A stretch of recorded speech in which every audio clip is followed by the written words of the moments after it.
if you like me, love ramen noodles, that's what we'll make today.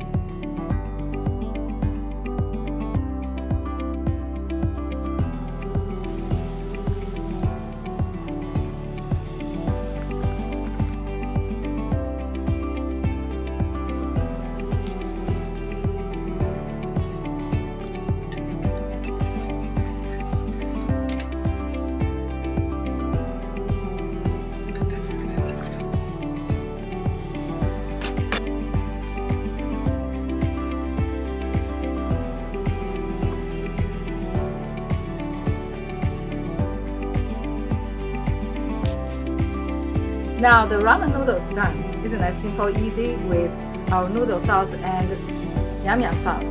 Make it very, very quick and simple. And if you like it creamier, you can add more yum yum sauce.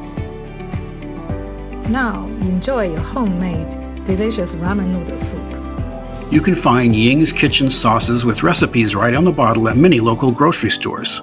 Go to yingskitchen.com for locations and more recipes.